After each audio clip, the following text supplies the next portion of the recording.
নমস্কার, আমি শৈবাল চক্রবর্তী। কম বেশি সকলেই আমাকে জানেন। আমি একটু আধটু গান করি, গানের সঙ্গে যুক্ত, সঙ্গীত চর্চার সঙ্গে যুক্ত, সঙ্গীত সাধনার সঙ্গে যুক্ত। আজকে কোনো লাইভ অনুষ্ঠান নয়, আজকে আমার সঙ্গতকার তবলা শিল্পী মাননীয় শ্রী অশোক থান্ডার আমার সঙ্গে আছে।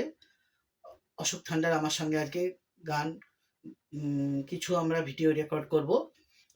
সকলের আশীর্বাদ, সহযোগিতা এবং কমেন্ট প্রত্যাশা করছি এবং সকলকে আন্তরিক শুভেচ্ছা জানাচ্ছি।